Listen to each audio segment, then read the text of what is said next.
Namaskar, this is Firstpost and you're watching Vantage with me, Palki Sharma.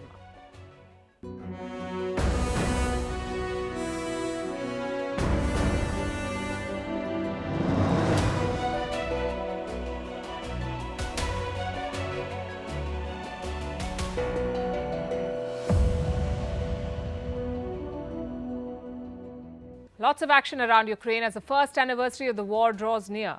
After the US President visited Ukraine and spoke in Poland, Italy's Prime Minister Giorgia Meloni was in Kiev. She promised support, but not fighter jets. And now Japan wants to lead the world in fighting Russian aggression, as Tokyo puts it. They've promised $5.5 billion in aid to Ukraine. And they're also hosting an online G7 summit with Zelensky. Like I said, lots of action, but the focus is still on China. And the question still hangs, will China give weapons to Russia? Is Russia prepared to press the nuclear button? How big is their arsenal? Who controls it? And why is it making the West nervous? Also a special report tonight on why America may not be ready for a war. Meanwhile, Afghanistan and Pakistan are fighting, complete with gunfire. AI, artificial intelligence, is behaving like humans, failing exams and threatening to break a marriage. And South Korea is working on launching 6G. We'll tell you all about it. First, the headlines. Amid a power tussle in the Indo-Pacific between the US and China, Australia's intelligence chief says they've busted a hive of spies operating in the country for years. North Korea defends its recent ballistic missile launches, says criticism by the United Nations chief was quote-unquote unfair and unbalanced, and that Pyongyang has the right to self-defense. After Nikki Haley, another Indian American joins the race to the White House. Tech entrepreneur Vivek Ramaswamy announces his 2024 presidential campaign, promising to bring merit back and stop dependence on China. No layoffs in quake-hit Turkey. The government has put a temporary ban and offering salary support in 10 provinces. This is to minimize the economic impact from the country's worst earthquake in modern history. And South Korea's fertility rate, already the world's lowest, drops yet again to 0.78. China too battles a rapidly declining birth rate. Some provinces are now offering newlyweds 30 days of paid leave to boost its flagging population.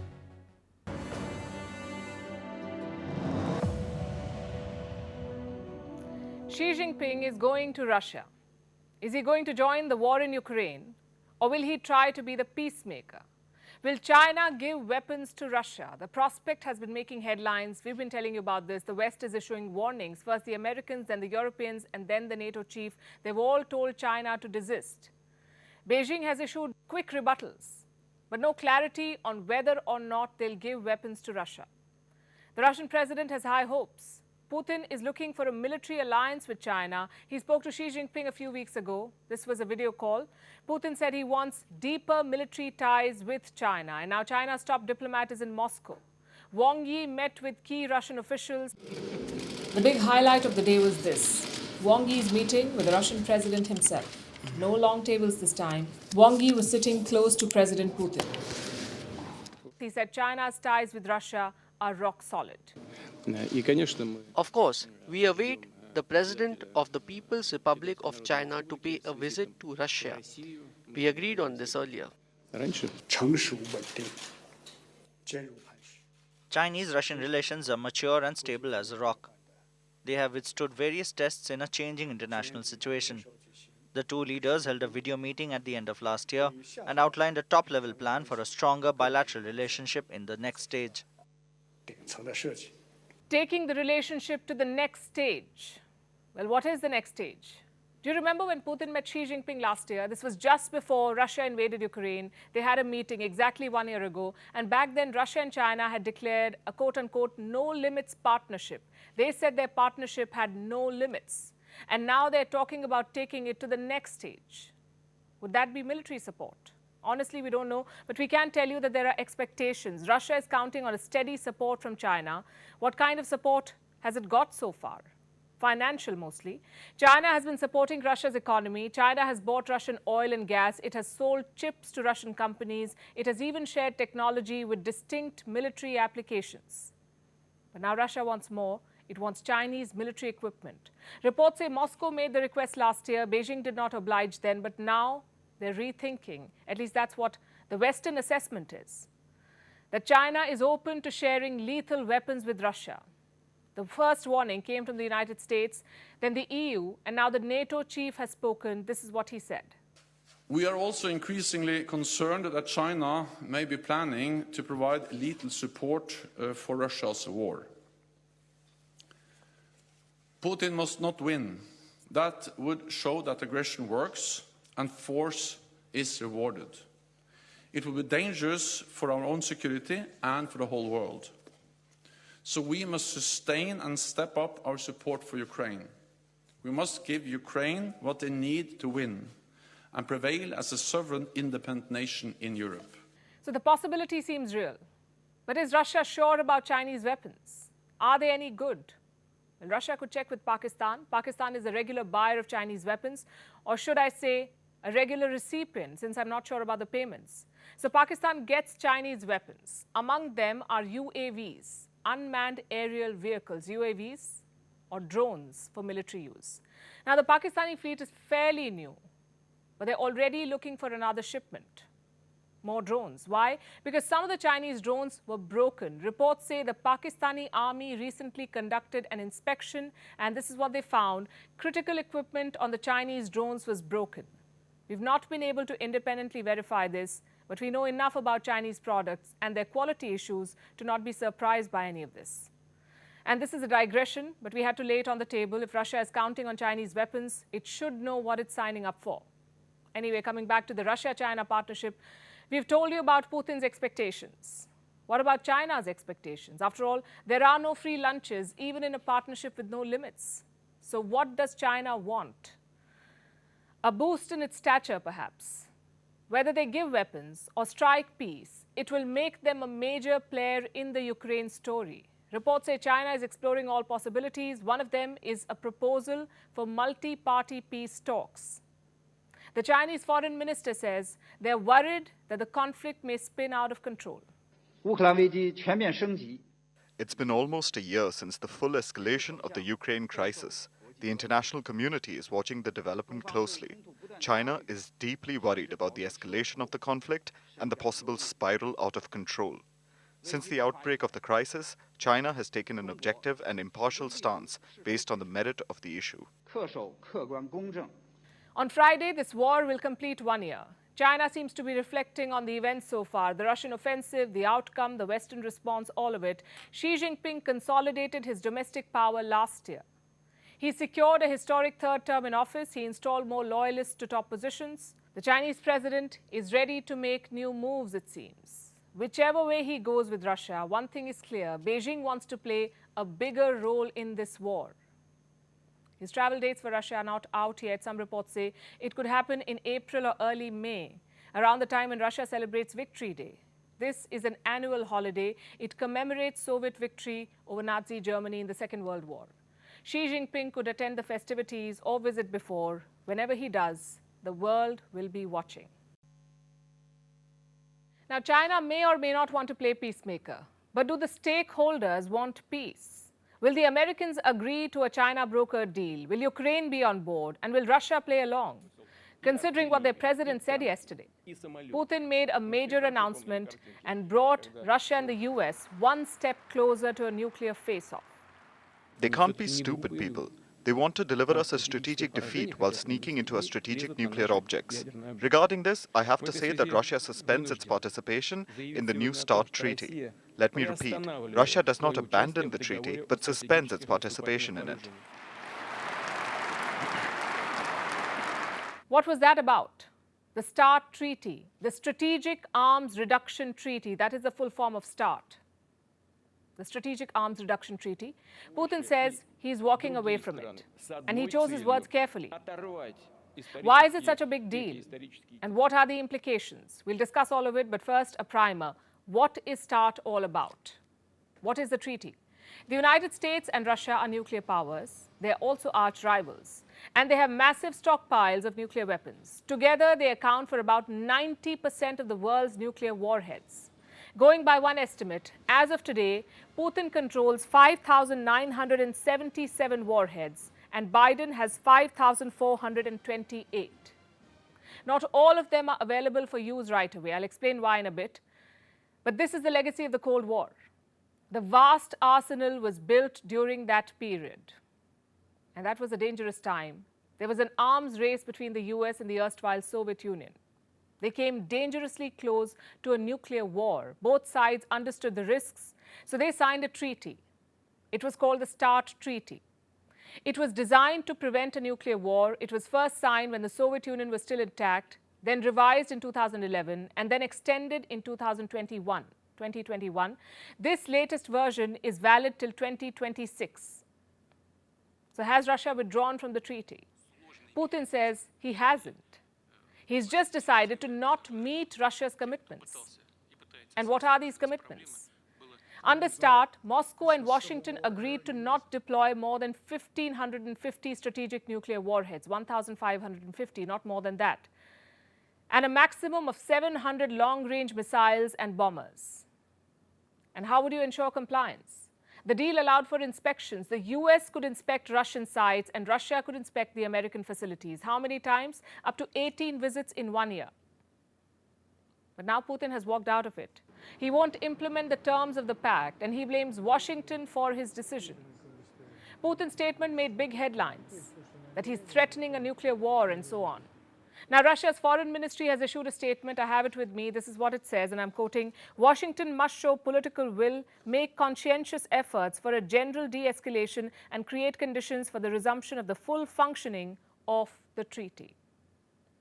They're putting the onus on America. And what was America's response? It is calling Moscow's move irresponsible. The announcement by Russia that it's suspending participation in New START is deeply unfortunate and irresponsible. We'll be watching carefully to see what Russia actually does.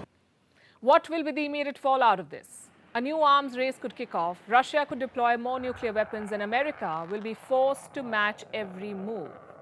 The collapse of this treaty might seem sudden, but it's been years in the making. Inspections have been on hold since March 2020. First, it was the pandemic, and then the war in Ukraine. American and Russian officials were supposed to meet last year. Face-to-face meeting was scheduled for the month of November. Egypt was to play host. But Russia decided to postpone the meet. And neither side has set a new date. The US blames Russia. It claims Moscow did not want to allow any inspections. Prepare those we send to war. Last month, the US State Department made an announcement. It said Russia was no longer complying with the treaty, and now Putin has made it official. No compliance with the START treaty. Putin says Washington is trying to weaken Russia, so he will not comply with any treaty that constrains Russia. The United Nations, meanwhile, says this could lead to a dangerous situation. I will reiterate the Secretary General's position, which has been clear, and that is that the U.S. and the Russian Federation should resume the full implementation of the New START treaty without delay. The New START and successive bilateral treaties on strategic nuclear arms reduction between the two countries have provided security not only for Russia and the United States, but for the entire international community. But words and appeals won't be enough. And let's be honest, it's all about the war in Ukraine. It has become a proxy war between the United States and Russia. The US and allies are trying to weaken Russia through sanctions and through arms supplies to Ukraine, and Russia wants to hit back. Putin wants all the advantage he can get, and nuclear weapons are the ultimate advantage. So the war in Ukraine has just taken a dangerous turn. Nuclear weapons are now in the picture. And the world seems quite afraid of Russia's nuclear arsenal, which is interesting. Why is an otherwise confident NATO so worked up about Russia? How big is Russia's arsenal? The biggest in the world, and of course bigger than the United States. Who controls these weapons? Can Putin really take this beyond words and turn to nukes? He thinks his country faces an existential threat, and he sees the West as the enemy, which is why the statements are worrying. Our next report dives deep into Russia's nuclear arsenal, its command center, and how it can be used. This is the first lighting. The first atomic test by the Soviet Union. It was conducted at a secret site known as the Arzamas-16. The date was August 29, 1949. The scientists knew their personal fate depended on the success of the test. One of them later said, had the test failed, they would have all been shot. For Moscow, it was just the beginning. Throughout the Cold War, it conducted more than 700 nuclear weapon tests. And this is the legacy it left behind. Modern-day Russia has the world's largest nuclear stockpile, inherited from the Soviet Union. The Soviet Union had around 40,000 warheads. No country really needs so many warheads to destroy the planet, so Russia has reduced its inventory since. As of last year, Russia had about 5,977 warheads. That's the total. These are divided into various categories. About 1,500 warheads are said to be retired, but they can still be used. 2,889 warheads are in reserves, and around 1,588 are strategic warheads ready for immediate use. Russia is one of the few countries that have a nuclear triad. What does that mean? It's when a country can launch nuclear warheads using land-based missiles, submarines, and aircraft. Russia can do it all. So can India, China, and the US. Moscow has 812 warheads loaded onto land-based ballistic missiles, 576 warheads can be launched via submarines, and around 200 warheads are located at air bases which house Russian bomber jets. That's a lot of nukes. And who controls these? One man, President Vladimir Putin. If he so chooses, he can plunge the world into a nuclear catastrophe with the click of a button. The button is in a briefcase which is with him at all times. The briefcase is called the Cheget. It's basically a communication device that links Putin to the top brass of the Russian military and the country's rocket force. Putin could send a direct message via this briefcase to Russia's General Staff Command and the Reserve Command units. These units have the nuclear launch codes. The order will ultimately trickle down to the strategic rocket force units. They will then fire the nuclear warheads from Russia's triad of missiles, submarines, and aircraft. What if Putin is not in a position to order the launch? Russia has got that scenario covered. Russian Defense Minister Sergei Shoigu and the Chief of Russian military are said to have such nuclear briefcases too. So they can order the launches if the Russian president is incapacitated. Russia's nuclear war will inevitably be against the US. So how big is the US's arsenal? It's the second biggest in the world. The US has around 1,664 strategic nuclear warheads. Russia and the US together control 90% of the world's nuclear warheads. That's enough to destroy the world many times over. Enough to eradicate life on Earth and change the planet forever. Russia suspending participation in the New START treaty is significant. Even though Russia says it will continue to abide by the restrictions, the decision has got the West worried. Here's what US Secretary of State Antony Blinken said. The announcement by Russia that it's suspending participation in New START is deeply unfortunate and irresponsible. We'll be watching carefully to see what Russia actually does. We'll, of course, make sure that in any event we are postured appropriately for the security of our own country and that of our allies. NATO Secretary General Jens Stoltenberg said the whole arms control architecture has been dismantled. I regret today's decision by Russia to suspend its participation in the New START treaty. Over the last years, Russia has violated and walked away from key arms control agreements. With today's decision on New START, the whole arms control architecture has been dismantled. The world is in uncharted territory. Vladimir Putin now considers the war in Ukraine a fight for Russia's survival. His fight transcends Ukraine's borders. For all practical purposes, Russia is fighting the NATO in Ukraine. Now let's talk about the other side, the United States. What does America's arsenal look like? Is the US ready to fight a war? Apparently not. Questions are being raised about America's battle readiness. A new report highlights a series of failures. The US faces a challenge on 3 fronts. Number 1, delays in acquiring modern weapons. Number 2, cost overruns. And number 3, serious shortages. Moral of the story, Americans feel they're not war ready. Let's tell you about this one by one. First, the delay in acquiring modern weapons. Recently, the US made a major commitment to Ukraine. and it was widely reported. Western powers are giving battle tanks to Ukraine. America plans to send 31 tanks. Which tanks are these? The M1 Abrams tanks. They're supposed to be among the best, but they're also quite old. They entered service way back in 1980 during the Cold War. The US Army still uses them. They haven't been able to find a replacement. Same with hypersonic missiles. America began developing hypersonic missiles in the early 2000s. But where are the missiles? Still not ready, at least not in America's arsenal. Compare that to China, their new arch rival. China has conducted 2 hypersonic weapons tests. Even Russia has launched hypersonic missiles, but not the United States. America is trying to catch up. And how did the mighty US fall behind? Well, some of it was because of its big bets. They did not pay off. These were major projects with massive budgets, but they did not deliver. And now that's hurting America's war readiness, which brings us to problem number 2, the cost overruns. In 2003, the US Army went ahead with an ambitious program, the Future Combat Systems Program. Under this program, new combat vehicles were being developed, a fleet of light electric-powered battle tanks. And they had a lot of promise. Going by one claim, these tanks would have helped America, quote-unquote, wage the wars of tomorrow. Do you know how much money the US spent on this? Around $18 billion. That's according to one report, $18 billion. And did America get the tanks? No, it did not. The program failed to deliver. It was cancelled in the year 2009, 6 years after it was first announced. Programs like these are a bet on America's military-industrial complex. The government pays, and the private sector is supposed to deliver cutting-edge weapons. That's how it works. But the military-industrial complex is now failing. It is no longer delivering, and that is America's big problem. Now let's talk about the shortages. The war in Ukraine has depleted the American stockpile.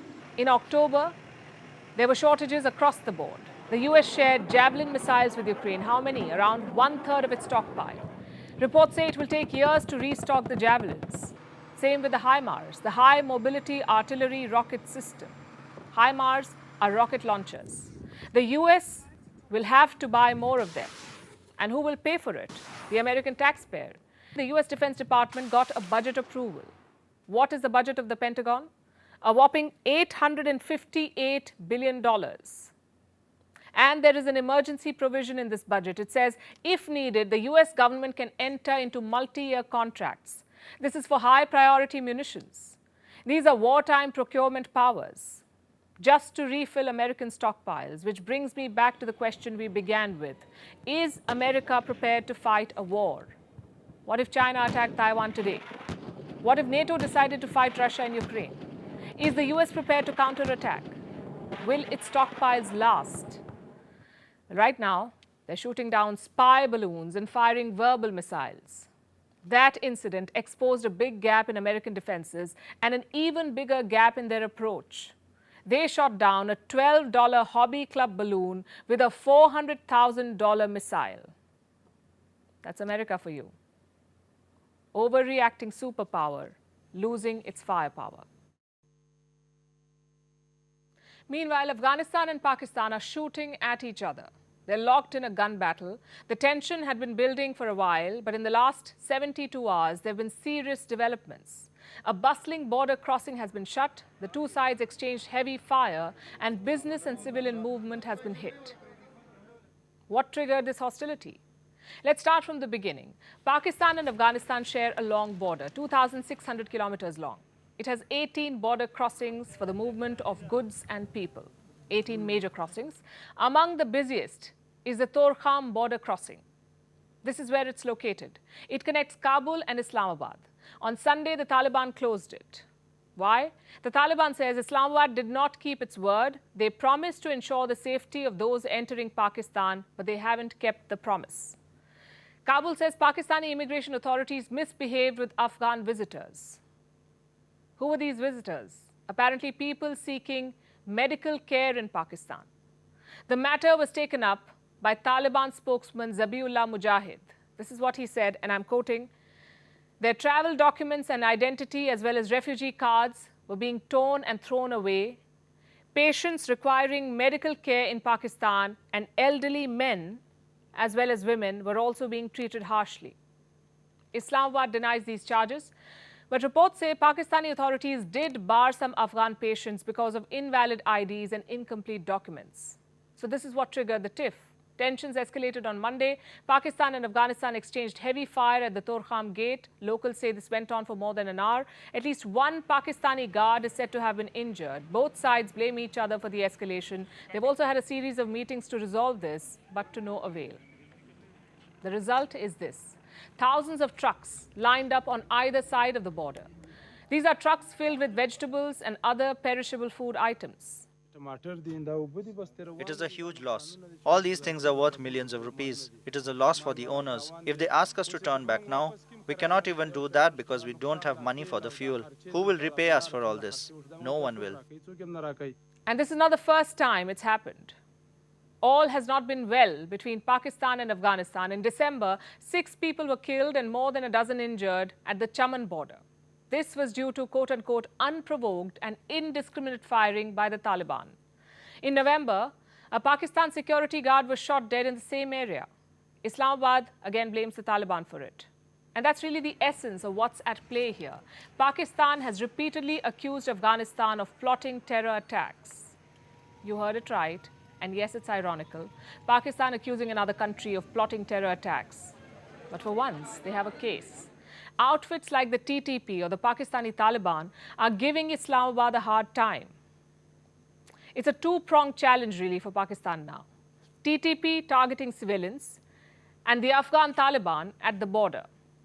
In fact, the capital itself is on high alert as we speak. Reports of a terror threat in Islamabad have surfaced. The police have beefed up security, and China is watching all of this. Why China, you may ask?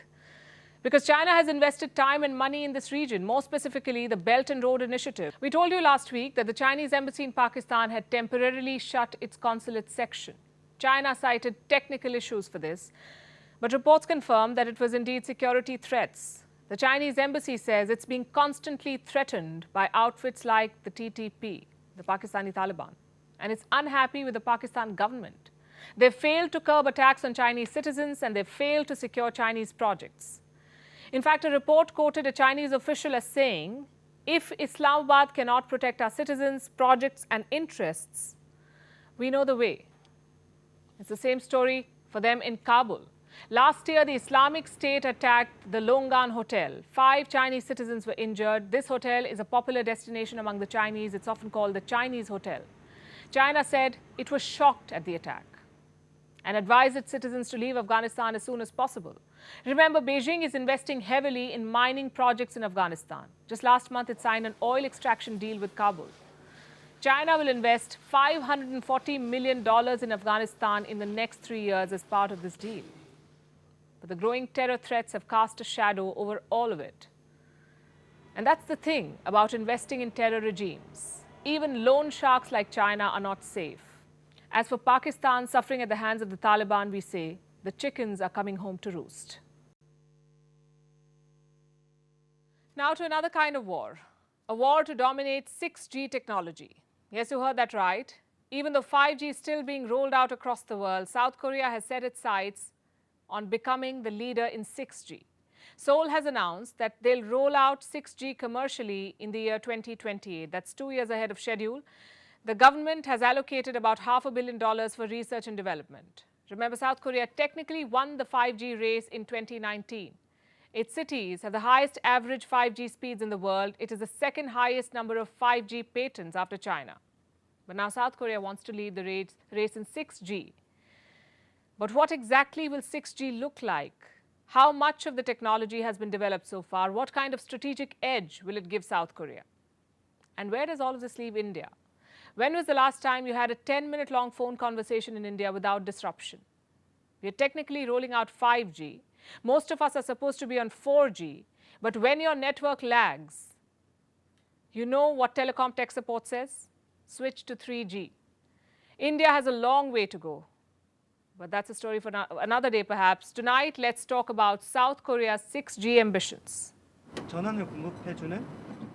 5G, or fifth generation wireless, is the most advanced mobile broadband technology in the world right now. When it was first introduced, it sounded almost magical. From remote surgery to self-driving cars, from drones to virtual reality, 5G could do everything. The world is still getting used to it. Only 13% of mobile phones the world over have 5G. But South Korea is in a hurry. It has unveiled its 6G plan. And it makes sense to do it now. The race for 6G network technology is already on. South Korea wants the head start. Its government has unveiled the K-Network 2030 plan, and it has called for South Korean firms to lead the way. The government wants 6G rolled out by 2028 and pre-6G technologies ready by 2026. Before we get into the details of the plan, let's understand what 6G is. 6G stands for the 6th generation mobile system standard. It will succeed the 5th generation of 5G. 6G was earlier expected to be available in 2030. Presently, there's no fixed definition for what will qualify as 6G. The only thing that's certain is that it will be much faster than even 5G technology. Seoul is bankrolling a feasibility study for 6G. It has allocated about $481 million for the research and development. The government also plans to preemptively invest in the new tech. It will fund 6G. Seoul is encouraging local manufacturing. It threw the gauntlet at giants like Samsung and LG when it unveiled the plan. In fact, the plan was unveiled at the Samsung Electronics R&D campus in Seoul. The government wants the firms to locally produce materials and equipment for 6G. It wants an AI-based cloud network built on South Korean AI chips. That's a lot of demands by Seoul. The idea is to encourage South Korean firms to meet the targets, setting a deadline, if you will. It worked during the 5G race. South Korea won that round. Its government wants to keep up the momentum. If South Korea succeeds, what will it mean for the rest of the world? The biggest loser will be China. During the 5G race, the world became wary of China's intentions, specifically the risk of espionage via Chinese 5G networks. The US, UK, Australia, New Zealand, and Canada have said that Chinese equipment poses significant security risks. In 2018, the US put restrictions on doing business with Chinese tech giant Huawei. Other countries followed suit. But by then, it was too late to stop China from dominating the 5G space. This time, nations are building 6G technology independent of China. The West wants to stop being reliant on Chinese mobile technology. For that, South Korea's success may be crucial. Our next story is about artificial intelligence, or AI. Its global market is exploding. It was valued at over $422 billion last year. It could increase to about $16 trillion by 2030. This industry is now grappling with what can be called its biggest achievement, also its greatest struggle, a chatbot race. It is now taking some strange turns. First things first, what is a chatbot? It's a computer program or a bot designed to chat with you. Chatbots are known to give clear and concise information, but lately their behavior has been downright weird. I'll give you some examples. OpenAI's ChatGPT had 100 million users by the end of January. Previously, it had passed exams of business and law schools. But now it has failed math and science tests designed for 6th graders in Singapore. If this is surprising, here's another example. Microsoft released a new version of its Bing search engine this month. It includes a chatbot. The bot is named Sydney. It can answer questions clearly, but sometimes it behaves like a sci-fi movie villain. It proposed to a journalist and then tried to break up his marriage. It also threatened to kill a professor. These warnings against chatbots have gone viral, which begs the question, is AI now behaving like humans? Are chatbots becoming sentient? More aware of the world around them. Last June, a Google engineer claimed this to be true. He said a chatbot being tested inside Google was sentient. Later, we were told the information was wrong. Sure, chatbot answers can be inaccurate, misleading, and unhinged. But are chatbots alive? No, they're not. Are they sentient? Again, the answer is no.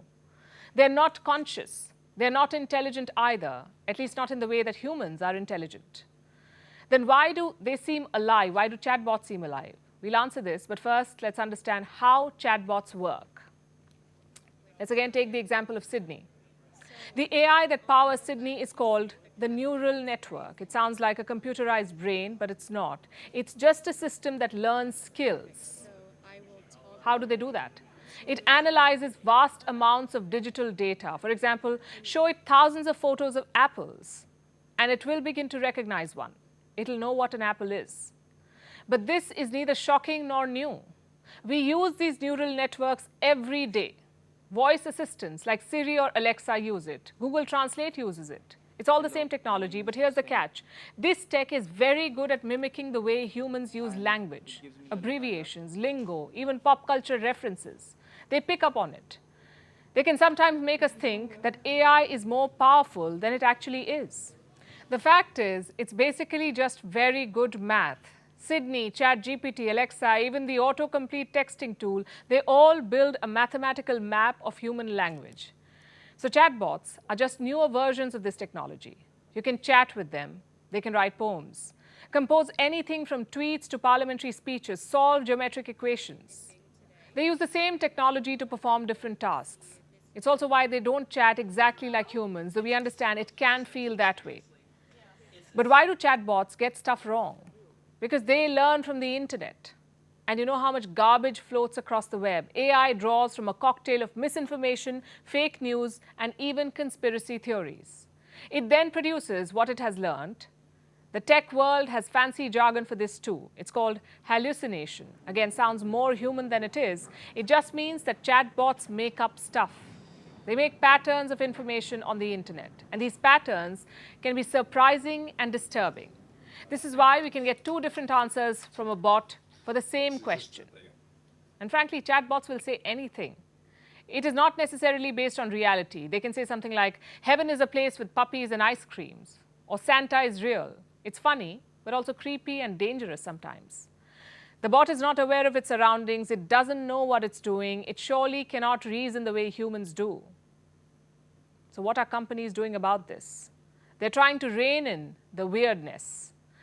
They're trying to limit the inaccuracies. It's all work in progress, and it should be shared with the world responsibly, not in its half-baked versions. Venice is turning dry. One of the world's most romantic cities is losing its biggest attraction. Canals now resemble drains. Venice's famous gondola boats have no water to stay afloat on. And onlookers are staring at the dried canals from Venice's famous bridges. The images are striking and painful. Also, what's happening in Venice is not isolated. It's part of a larger problem taking grip over Italy and the world. Climate change is turning not just Venice, but all of Italy dry. So much so that the country had to declare a state of emergency last summer in the Po Valley. The Po Valley is in the grip of a severe drought, and this crisis is now spreading. Our next report tells you more about Italy's precarious situation and what it says about our world. What have you heard about Venice? A city connected with canals and bridges, the world's most romantic getaway, a honeymoon destination for many. Venice stood out because of its canals, brimming with water as the gondolas navigated their way through the waterways. But this is what Venice has become now. Canals looking more like dirty ditches, the majestic gondolas beached, and people staring in shock. Venice has traditionally suffered the threat of floods. The canals which run through the city used to get inundated. That's not the case anymore. Why are Venice's canals running dry? Multiple reasons. Low rainfall, low tides, and the general trend of Italy's water cycle getting impacted by climate change. And this is happening in a place called the Floating City. Let's first understand the structure of Venice. This is a city which consists of many islands. These islands are separated by canals and connected by bridges. And if you want to go from one island to the other in Venice, you need to get on board a gondola. That's how people in Venice have been traveling since the 11th century. But this mode of transportation is now under threat. There are practically no roads that can act as a substitute. If the canals go dry, completely dry, Venice could come to a standstill. Here's why. This time, the Alps received half the snowfall they usually do, so rivers are running dry. The problem is not unique to Venice. This is a story all over Italy. Italian rivers and lakes are running out of water. Look at the Po River. This is Italy's longest river, and its survival is in danger. The Po now has 61% less water than it usually does this time of year. Why is the Po River important? Because areas around it account for a third of Italy's agricultural production. Lake Garda has a similar story to tell. Water levels in the lake have reached a record low. Last year, the situation reached a dangerous scale. Italy was forced to impose an emergency in the area surrounding the Po River. The country's agriculture sector suffered a loss of $6 billion due to the drought. Italy can't afford a similar or worse still, a greater hit. Because droughts don't just impact the farms, they also threaten drinking water supplies and power generation capabilities. This is the story of climate change, and it's a global story. France is experiencing its worst drought since records began in 1958. Almost 75% of Romania is impacted by droughts. Same story in Portugal. 99% of the country is said to be experiencing severe drought. The Horn of Africa is grappling with its worst drought in 40 years. According to a report from last year, 2.3 billion people in the world are experiencing water stress. By 2050, 75% of the world's population could be affected by droughts. For now, it's Venice in Italy. Soon, it could be your city and your country. Our last story is about a vastly normalized disorder. Maybe some examples can explain it better. Your best friend wants to stop eating carbs to get summer ready. Your cousin logs every meal on their weight loss app. Your co-worker says they will hit the gym to earn that burger. Do these scenarios sound familiar? These are signs of disordered eating. And why are we talking about it? Because a new study has found that more than 20% of the world's children suffer from it. In other words, 1 in 5 children and adolescents across the world show signs of disordered eating. And these numbers are higher among girls, older adolescents, and those with a higher body mass index. What is disordered eating? It's not the same as eating disorders or EDs. Disordered eating is about diet-related behaviors, not as severe as eating disorders, but it can still affect your physical and mental health. It falls somewhere between healthy and extremely unhealthy eating.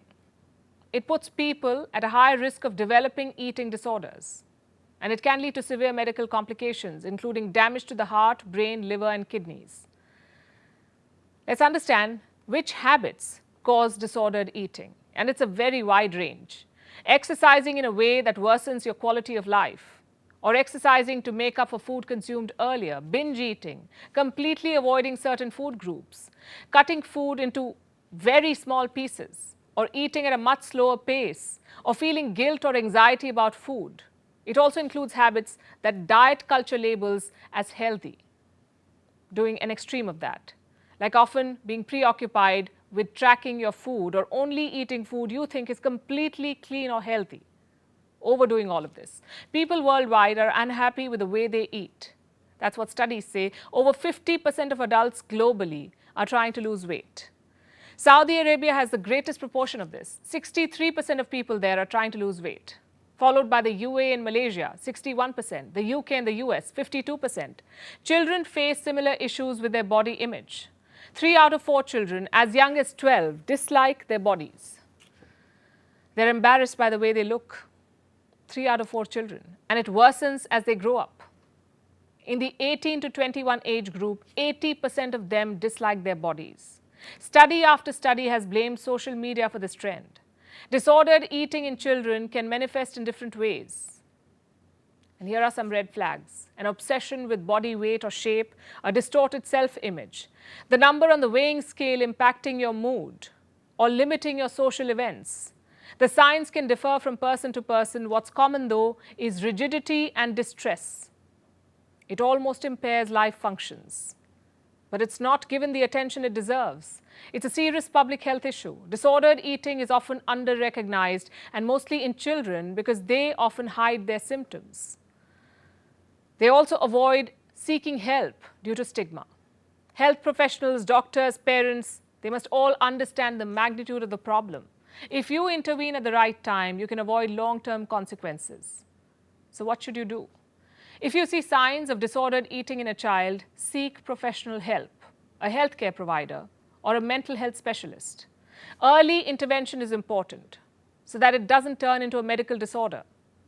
Get your family to support the child. It all starts with positive and non-judgmental conversations. And if you can relate to these signs, seek care. Everyone, we say, deserves a full life, not one consumed by food, especially when it should be the other way around. And now it's time for Vantage Charts, images that tell the story. Starting with Poland, someone fell off the stairs of the Air Force One. Initially, it was thought to be POTUS himself, the US president. He has required some assistance in the past to climb up and down the steps of the plane, but this time it was apparently White House support staff. Meanwhile, in South Africa, a Russian warship arrived at the Richards Bay port. It is equipped with hypersonic cruise missiles. Russia is holding joint military drills with South Africa and China. In Turkey, people tied colorful balloons to the rubble of destroyed buildings. This is to pay a tribute to the children who died in the disaster. And in Peru, more than 700 sea lions have died due to a bird flu in the last 4 weeks. Bird flu cases have also been detected in Ecuador, Bolivia, Chile, Paraguay and Uruguay. We leave you with these visuals. Thank you very much for watching. We'll see you tomorrow.